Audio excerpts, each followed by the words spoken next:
अमिताभ, ये एक ऐसी जगह है जहाँ से महीने भर का सामान लिया जा सकता है, और एक से बढ़कर एक। अरे वो भी लेना नहीं? हाँ।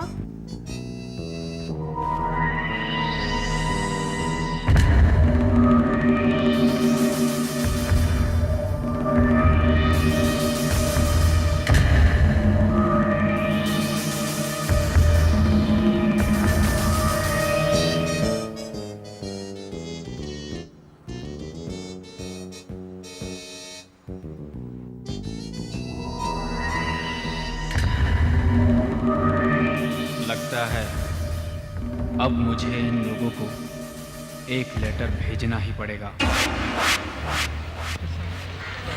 That was a good job.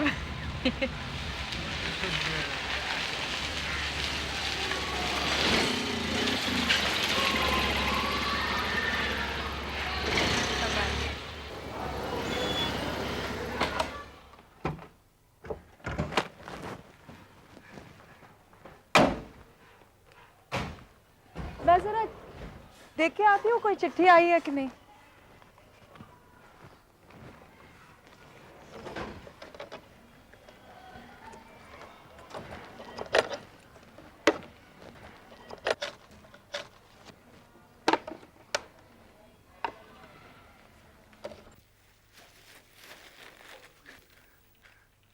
Amitabh, मेरा कोई लेटर आया क्या?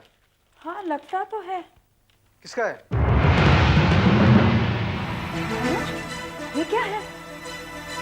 आप लोगों का एक पेशेवर गैंग है। किसी को भी गोलियों से उड़ा देना हमारे लिए बच्चों का खेल है। जब भी हमारी नजर किसी चीज पर पड़ जाती है, सोचो कि वो चीज हमारी हो गई। किसी में इतनी हिम्मत नहीं कि हमें रोक सके, और अगर हमें कोई रोकने की कोशिश करेगा तो उसका एक ही अंजाम होगा, मौत, सिर्फ मौत।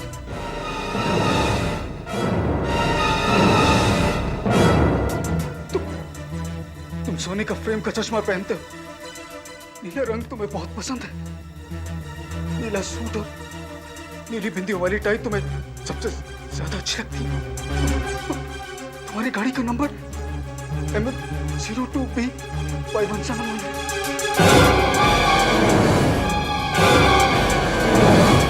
तुम रोज सुबह घर 8:30 बजे निकलते हो और 10:30 बजे तक नरीमन पॉइंट अपने ऑफिस पहुंचते हो। तुम्हारी कंपनी का नाम ये से मेरे बारे में सब कुछ मालूम। उन्हें मेरे बारे में सब कुछ मालूम है। कई दिनों से मेरा पीछा कर रहे हैं अमिताभ, कई दिनों से।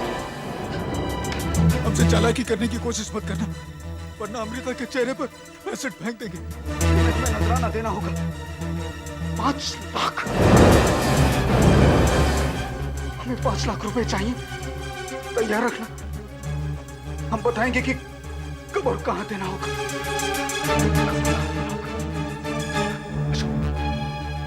मुझे अशोक को बुलाना होगा।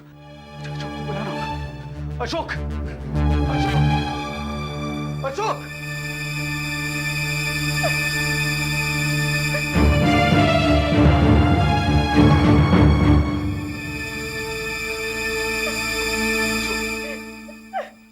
वो वहां पे लेटर।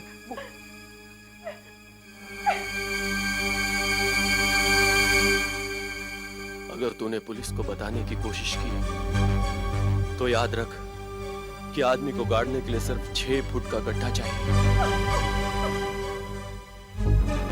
थोड़े दिनों पहले पुलिस को कालवा देवी के गटर में एक आदमी की लाश मिली। वो हमें धोखा देने की कोशिश कर रहा था। बेचारा। ये वाकई ऐसा करेंगे? ऐसा कैसे हो सकता है? I'm really scared, Ashok. अनुज, ये धमकी तो सीरियस लगती है यार। अरे इसका क्या मतलब है? यूं ही कोई भी इन गुंडों के चंगुल में फंस सकता है क्या? मगर अनुज तो हर रोज ऑफिस अकेले ही जाते हैं। अगर रास्ते में इन पर किसी ने अगर कुछ हो गया तो साहब, चिंता मत करो, घबराओ मत। लेकिन ये सब हमारे साथ ही क्यों? Amita, control yourself. नहीं, इस गैंग ने हमें ही क्यों चुना है? कोई तो वजह होगी। तेरी गाड़ी का नंबर MH02B5171 है। सुबह 10:30 बजे तू नरीमन पॉइंट अपने ऑफिस पहुंचता है। तेरी कंपनी का नाम है 3 Aces सर्विसेज। तेरे बारे में हम सब कुछ जानते हैं। लगता है ये आपके बारे में सब कुछ जानता है। ये मेरे बारे में सब कुछ जानता है। हाँ इंस्पेक्टर साहब, ये तो ये भी जानते हैं कि इन्हें कौन सा रंग पसंद है, कौन सी टाई, कौन सा सूट, यहाँ तक कि इनके निकलने का वक्त भी। अभी तो उसने अनीता के चेहरे पर एसिड फेंकने की धमकी भी दी। इंस्पेक्टर साहब, क्या वो वाकई में ऐसा करेगा? हमने किसी का क्या बिगाड़ा है? ये सब हमारे साथ ही क्यों हो रहा है? देखिए अमिता जी, ऐसे धमकियों के केसेस आजकल आम है। और अगर आप इन धमकियों से डर गए तो बस यही तो चाहते हैं वो। कितनी कितनी आसानी से कह दिया ना आपने कि डरिए मत। यहाँ मेरे पति की जिंदगी दांव पर लगी है। नहीं अमिता जी, ऐसी बात नहीं। आपने गलत समझा है। आपके पति की जान को जो खतरा है उसका पूरा एहसास है हमें। और जब तक हम आपकी हिफाजत कर रहे हैं, आपको या आपके पति को कुछ नहीं होगा, विश्वास रखिए। मगर आप 24 घंटे कैसे इनकी हिफाजत कर सकते हैं? ये काम हमने 2 घंटे पहले ही शुरू कर दिया है। जब यहाँ की लोकल पुलिस ने हमें आपके केस के बारे में कांटेक्ट किया था, तभी हमने सादी वर्दी वाले पुलिस लगा दिए आपके घर के बाहर, आपकी सुरक्षा के लिए। इसीलिए मिस्टर अनुज, हम फिर कहेंगे, आप डरिए मत। अपना कामकाज जारी रखिए, अपने काम पे जाइए, वरना घर बैठेंगे तो लगेगा कि आपने उस गैंग के सामने घुटने टेक दिए। मेरा मन अभी भी ऑफिस जाने को नहीं कर रहा है। देखिए, मुझे तो लगता है आपको ऑफिस जाना चाहिए। हाँ, मैं जानता हूँ मुझे जाना चाहिए, पर हिम्मत रखो, चिंता मत करो। मुझे अपनी चिंता नहीं है अमिता, मुझे तुम्हारी चिंता है। उसने तुम्हारे चेहरे पर एसिड फेंकने की धमकी दी। ये समझ में नहीं आता कि ये सब कुछ हमारे साथ ही क्यों हो रहा है। अगर हम ऐसे ही डरते रहे तो काम कैसे चलेगा? चलो तुम जल्दी से ब्रेकफास्ट करो और ऑफिस जाओ। मैं भी मार्केट जाऊंगी। मार्केट जाओगी? हाँ, क्यों नहीं, मैं भी जाऊंगी मार्केट। चलो जल्दी ब्रेकफास्ट करो और ऑफिस जाओ। दया, कालबादेवी पुलिस स्टेशन से कुछ पता चला? सर, हमने पिछले 2 सालों के रिकॉर्ड देखे, पर उनमें किसी में भी गटर में लाश मिलने के बारे में कुछ नहीं लिखा है। मुझे भी कुछ ऐसा ही लगा था।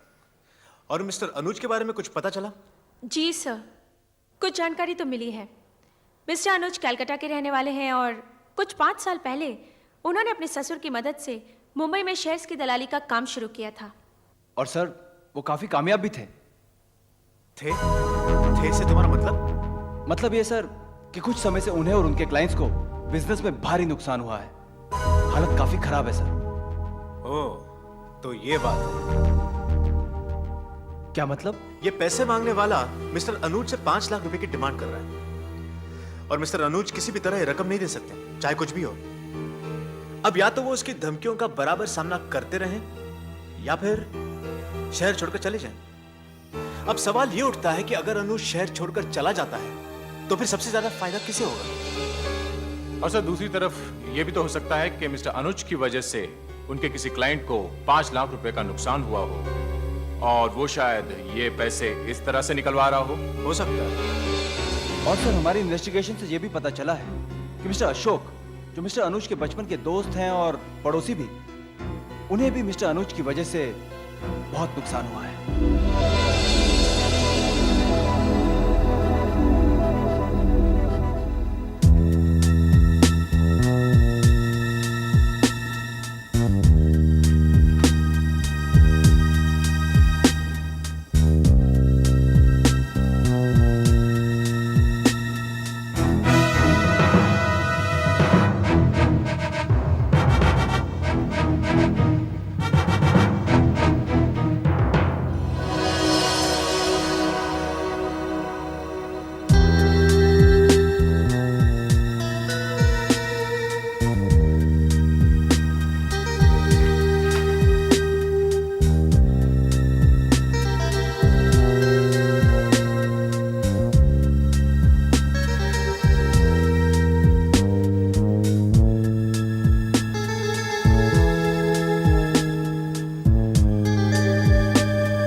हेलो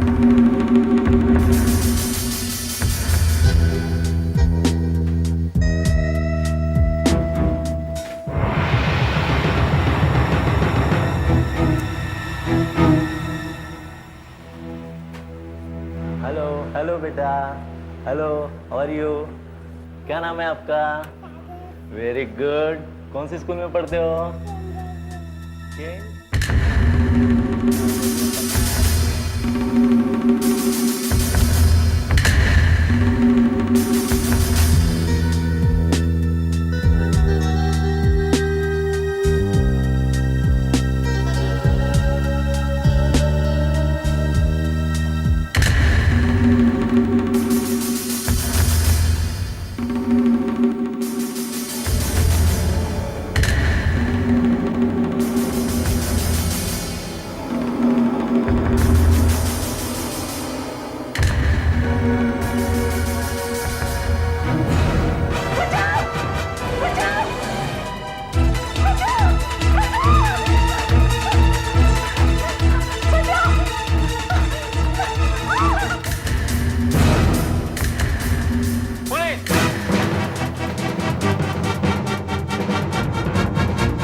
उसने सुपर स्टोर में मेरा पीछा करने की कोशिश की।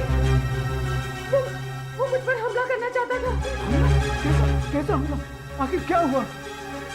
मैं स्टोर के अंदर गई कि अचानक वो मेरे पीछे आकर खड़ा हो गया। अमिता अमिता कहकर हंसने लगा।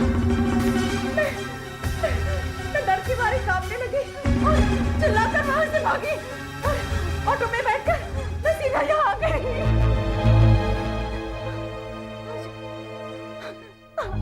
आज आप जल्दी आ गए। मैं बहुत डर गया था अमिता, तुम्हारे लिए। और देखा तुमने, मेरा डर बिल्कुल ठीक निकला।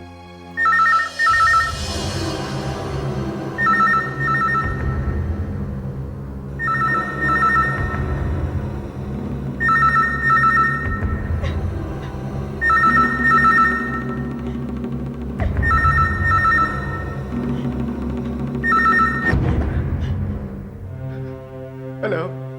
अब एक खुशकिस्मत है तेरी अमृता कि वो आज बच गई, नहीं तो मैं आज उस पर एसिड फेंकने ही वाला था। खैर, कुछ देर और संभाल ले उसका बेदाग थोबड़ा, क्योंकि अगली बार मैं उसके साथ होली खेलूंगा, और वो भी एसिड से। मैं तुम्हारे हाथ जोड़ता हूँ, क्यों तुम मेरे साथ ऐसा कर रहे हो? क्या बिगाड़ा है मैंने तुम्हारा?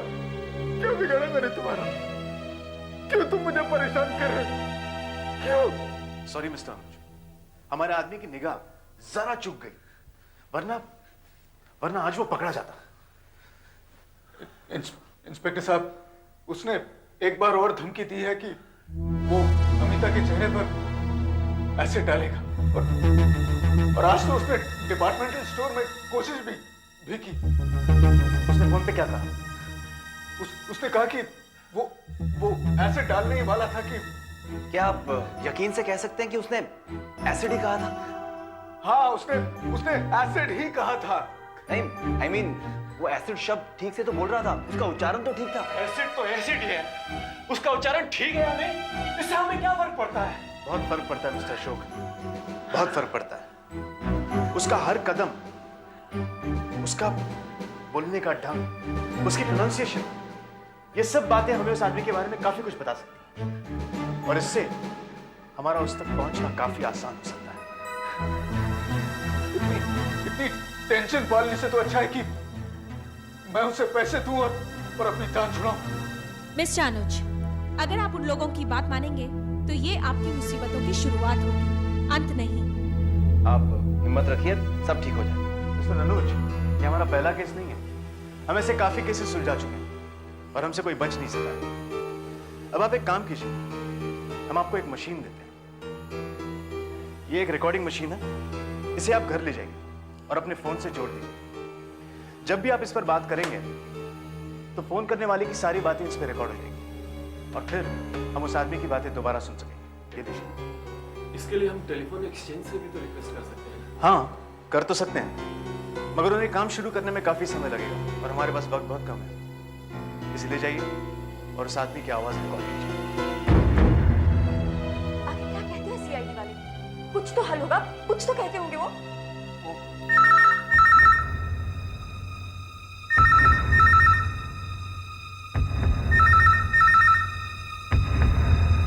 हेलो। क्यों बहुत परेशान लग रहा है? पहचाना? सुनील बोल रहा हूँ। अपने उस चमचे अशोक से बोल के मेरे मामले में टांग नहीं अड़ा है, समझा? और एक बात ध्यान से सुन, मुझे पैसे चाहिए और वो भी 48 घंटे में, याद रखना। Hello hello.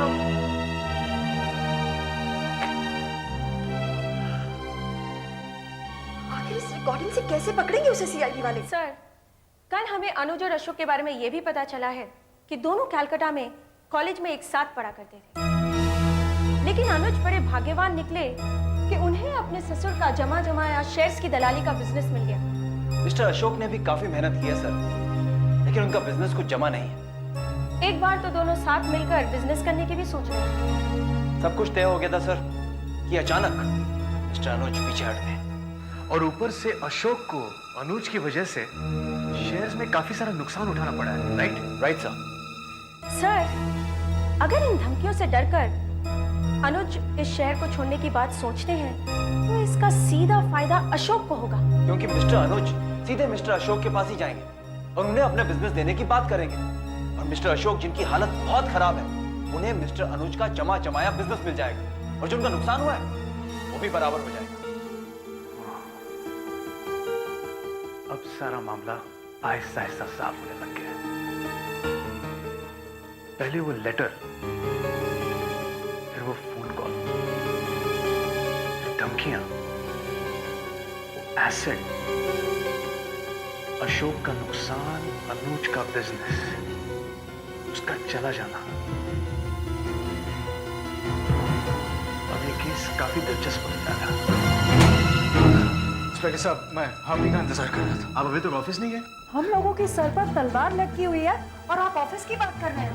हाँ इंस्पेक्टर साहब, हम आम आदमी हैं। जब अपनी जान पर बनाई है तो ऑफिस क्या और हम नॉर्मली कैसे जी सकते हैं इंस्पेक्टर साहब? और ऊपर से वो फोन पे फोन किया जा रहा है। हाँ, हर आधे घंटे में फोन करता है। प्लीज आप कुछ कीजिए ना।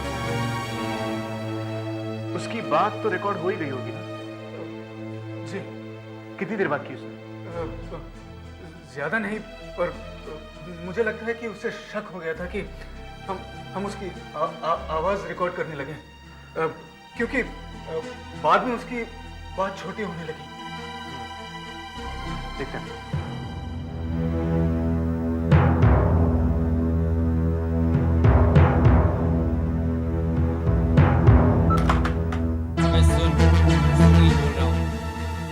डरपोक साला अपनी अमृता और दोस्त के पीछे छुप रहा है।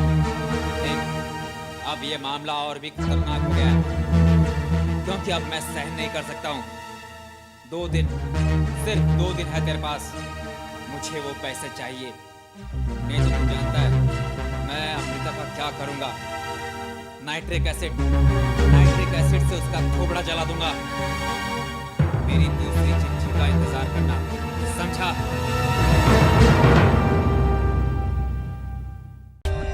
For more updates, subscribe to our channel, click the show links and enjoy watching the videos.